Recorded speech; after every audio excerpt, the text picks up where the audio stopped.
I'm Ted Baker, owner of the Restaurant Repair Company, and I'm here today to talk to you about unskilled, unprofessional technicians. I'm going to tell you how, whether they work for my company or any other company, how you can recognize these people. Because unskilled technicians cost you money on your repairs. When you have somebody come in, you want to have the right person repairing the right thing, right? So, I've been in this business over 30 years. I've seen a lot of things. I've hired a lot of people. A lot of people have tried to come in and ask me for a job, and most of them, about 90% of them, don't make it. So here's what I've learned about technicians that will allow you to see that if the technician that you have in your store from any company is an idiot or if he's a professional. Right? Let me tell you this also, and let's bear this in mind, and I'm sure you're going to agree with me. Make no mistake. The two most costly factors in the maintenance and the repair of all of your equipment, doesn't matter whether it's cold side or hot side, is the technician honest? If he breaks something, will he tell you? Will he take responsibility for it? And two, is he experienced? Is this some guy that's worked on this kind of equipment before, or is he going to mess around and learn on your time if you're lucky? Is he going to break some stuff and not tell you about it and tell you it was broken already? So incompetence, a lack of experience, and a lack of honesty are two huge big factors that you always have to watch out for. So let's talk about the specific things that you need to look for on any service technician. And let's see, I think I have about 20 items here. We're going to go through each one of them here, okay? Number one, on his arrival. When he arrived on your property, did he come and introduce himself to you, okay? Did he ask you questions about your problems? Did he take you to the appliance and ask you to demonstrate and to show him what the problem was? That's a professional. Professionals communicate, okay? What about his personal appearance? Did he look good? Was he dirty?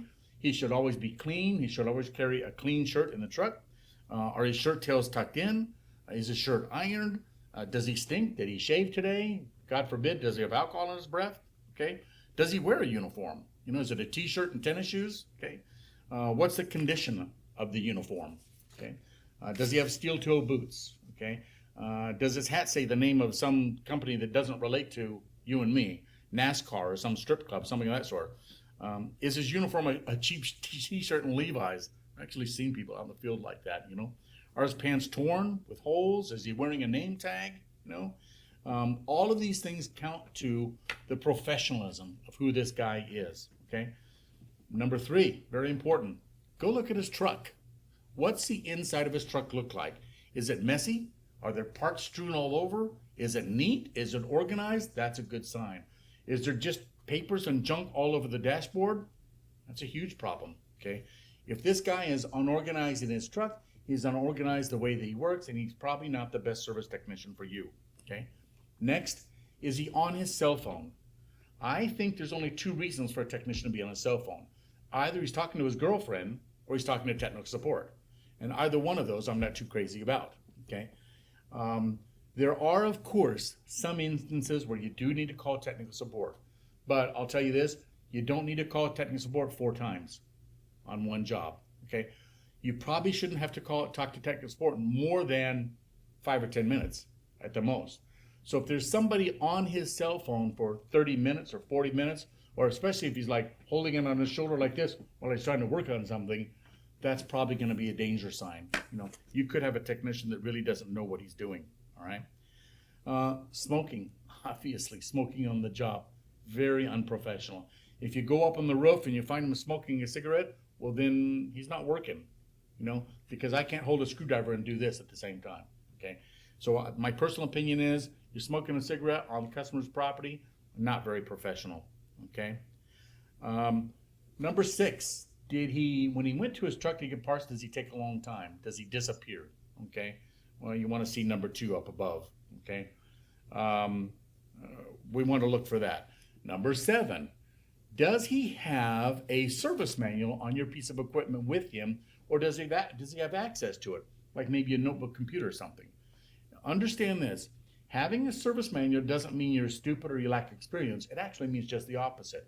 Because as a service technician, there's certain things that I need to show you. If you come to me and say, oh, my ice machine isn't making enough ice, well, I need to show you a service manual here that tells you how much ice is supposed to make, how many pounds it's supposed to drop, so that you can be confident that I'm telling you the right thing, and then we'll weigh your ice and we'll look and see. So actually having a service manual is the mark of a professional. There's certain tolerances and pressures and things that we need to know, okay? We can, as a good qualified technician, can tell you anything about your machine, but we can't always tell you the exact numbers of certain pressures and things of that nature. So a good technician will always have a service manual with him. So ask to see it, ask to look at it if you're in doubt, okay? The other thing that you can tell to find an idiot technician is how many times does he go to the parts department, right? All service technicians diagnose or approach a machine in exactly the same way. We go to your machine, we talk to you, we listen to what you tell us are the symptoms, we look and we think, we get an idea as to what we think it's wrong with it. Now, a lousy technician at that point will go to the parts department and go buy something, okay? The good technician, once he thinks he knows what's wrong with it, will then proceed to prove it. He'll bypass the component, he'll make sure there's nothing else faulty, anything else of nature. He will prove to himself that what he's thinking is true. The lousy technician will go get a part, he'll come back, he'll put it in, then he has to go back and get another part, then he has to go back and get another part. And if, God forbid, a technician shows up to do air conditioning refrigeration and he doesn't have Freon, well, need I say more? You need to get rid of that company like right away, okay? So good parts people good technicians should have parts. They should not have to go to the parts department more than once. That's it, all right? Now, is he standing around, okay? Does he look like he's not doing anything, you know? Sometimes you have to vacuum a system. There's procedures on machines that require a little bit of time, but there's always something else to do.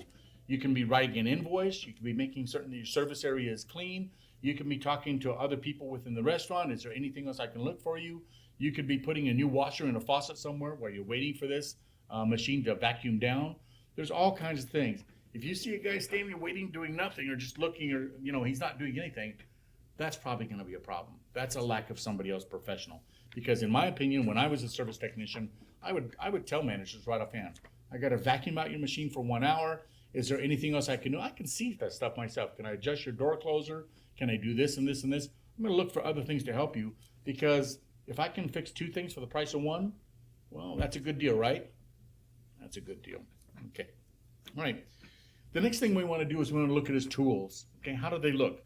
Do they look professional? Do they look good quality? Or do they look like they're all brand new and he just bought them out of Kmart? That can be a problem. Okay, do they look like professional tools to you? Does it look like he has enough of them? Okay, does he look professional in his appearance? Does he have them in a tool bag, a tool pouch, a tool box, or are they in a plastic bucket that he stole from one of the other stores? Appearance is everything. Okay, what about his work area? So he's fixing one of your machines. Does he keep all of his tools, his equipment, and all that sort of thing within a tight given area? Or are they spread out all over the place in the way of all your people? That's a problem, okay? All the tools, when you get a good technician in your restaurant, he is aware of your people all the time.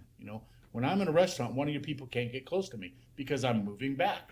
If they approach me, I'm moving back because I want to be out of the way. I want to get out of the way. All of my tools, they're not on the ground where your people can slip and fall, okay? So when you see somebody and he's got his tools all over your shelves and all over the floor and there's just a mess everywhere and all the parts of the machine everywhere, that's not a professional.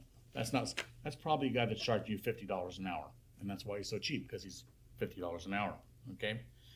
The next question is, how long does it take to fix something, okay? In this business, and the restaurant repair business, I would say at least 90% of the time, with every single machine that breaks, we can check about 6 common things, and 90% of the time, we're going to find whatever's broken about your machine within those 6 things, okay? It doesn't take 3 days to fix something. It doesn't take 3 or 4 days to get parts. It doesn't take 5 times to come back and forth to fix something, okay? 90%, we advertise in our business that we get there from 1 to 4 hours and we fix it the same day. And if, for God forbid, that part isn't in San Antonio or one of our other markets today, we know about this amazing concept or thing. We call it FedEx. We can get that part here tomorrow if need be. And even if it's 5 o'clock, I don't care about that, because at 5 o'clock my time, where everything's closed, not in California, it's 3 o'clock there, and I'll get them to FedEx. They can FedEx it to me tomorrow. I'll still have it tomorrow. Okay, so How long does it take to fix something? Is it 6 days or 6 hours? Okay. We can get this fixed right away if you're really good. And anybody who comes to your restaurant to fix something is always looking at time. Okay. If he arrives at 4:30, he has to be fast. He's got to think about what he wants. We might ask how many parts do you have on our truck.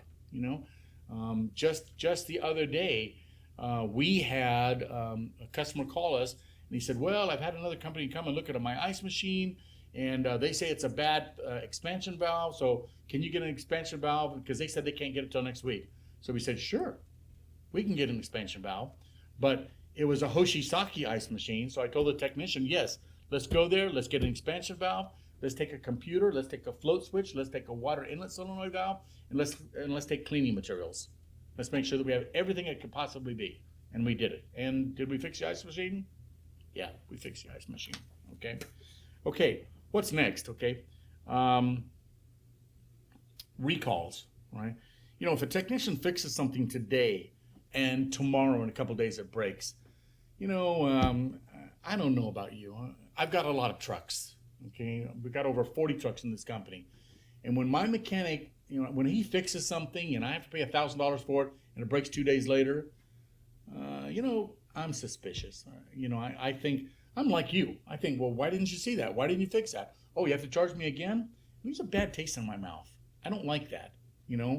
I think that when you come to fix something, you fix what's broken, and you find out why that part broke, and you replace the part, and you fix the thing that caused it to break. All right.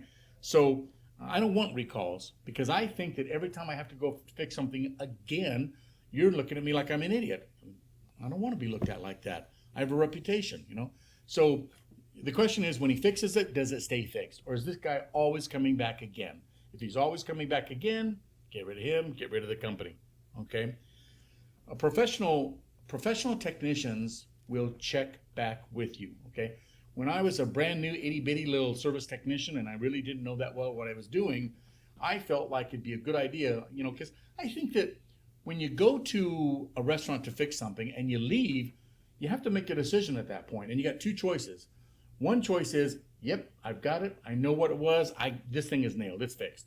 The other choice is, if the other choice is, you got to be back tomorrow morning when that first person walks in that building to double check it.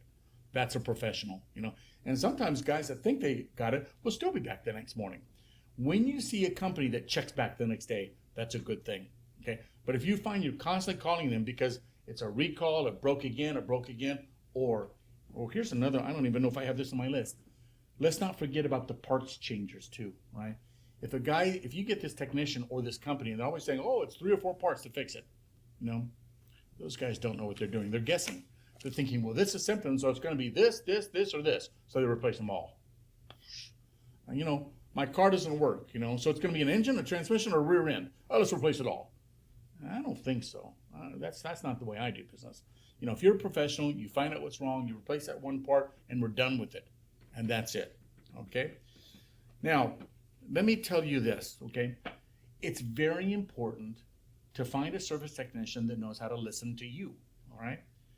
When you and I become ill and we go to the doctor, we don't walk into the doctor and say, oh, I hurt, fix me. We don't want to say that, okay? Because if we do, what's going to happen? The doctor's going to fix us, but he's going to spend a fortune looking for it. We go to the doctor and we say, hey, 2 days ago I fell down, I hit my elbow, it's black and blue, and it hurts to do this. So the doctor's going to look right there, okay? We as service technicians, you as a consumer, you want somebody that asks you questions just like the doctor was, How long has it been broken? When was the last time it was working well? What temperature do you want to see it at? Has anybody else worked on this? Who was here when it broke? Did it blow up? Did it catch on fire? Did it make a funny smell? Did it sound funny? Okay. We want to, the more questions that you get a service technician asking you, and the more time you take to answer these questions, the faster that repair is going to go for you, and the cheaper it's going to be. Okay. So absolutely, positively, you want somebody that asks you lots and lots of questions about this repair. Okay. Number 16, we're at 16 already. Ask him questions about your machine, okay? if I'm working on your microwave oven and you say, what's that? What's that for? What's that? What's that for? Because I'm a professional, I can tell you anything you want to know about a microwave oven. I can tell you how it works. I can tell you what a high voltage section is. I can tell you what a timing section is. If I'm in your air conditioner, if I'm in your ice machine, you can point to any part and ask me what it is and how it works. And if I'm a professional, I can explain that to you in layman's terms so you get it. Okay? And if I can't, well, that could be a problem. Maybe the right person isn't working on your machine. Okay? Oh, 17. We do have parts changers here. Okay? Watch out for those guys. They don't know what they're doing. They're trying to drive the bill up. These are just my opinions. I just don't think that unless your machine got hit by a bolt of lightning, I would say this: 90% of the time when a machine breaks, it's one thing that causes it to break. Okay, maybe 8% of the time there's two parts. Okay, and 2% of the time it might be 3 or 4 parts, but something happened. Somebody dropped it off a shelf. It fell in the water. It got a voltage surge or a lightning strike. There's some reason why. Or some part blew up, which caused this part to blow up, and that damaged this part. Okay? But if there's a particular service technician that's been in your restaurant and he tells you that more than once within a year, that could be a bad sign. I don't think that's necessarily true. Okay? Number 18, ask him where he buys the parts. You're working on a microwave, or ask him, where do you buy parts for this? Okay, and see if he knows right now. If he says, oh, well, there's several vendors here, and I'd have to check my books. No, listen, if I'm working on a Train AC unit, I know the Train is over off 410 off Broadway, right up the street, across the street from United Refrigeration. I can tell you where it is. I can look at my book and give you a phone number if you want to call Train. I know where Carrier is. I know where Taylor is. I know where get parts for Wolf or what have it. I can tell you. If I don't answer that question fast enough, maybe I don't know. Maybe I'm not a professional, okay? So ask him where he buys parts, okay? Here's a big deal. When he replaces the parts in your machine, does he leave the old parts with you? And, this is even better. If he gives you the old parts, are they damaged? Did he destroy the parts to get them out? One of the very first things that we teach service technicians here is, if you're taking a part out, don't destroy it. Don't damage it to get it out. Because the moment you do that, you'll put a brand new part in that's $150, and that machine will malfunction in the same way. And you'll think, that part was good that I took out, which I destroyed. Okay? And you want technicians to leave all the old parts with you. And for your sake, you need to save them for 30 days. Okay? Because in case the machine malfunctions, there could be a question. Okay? We always recommend to keep these for 30 days. We always tell you, if you have a question, we will come back free of charge. We'll put that old part back in while you stand there and watch and see what happens. And if it doesn't malfunction, everything's free. You want to keep those old parts because you also want to know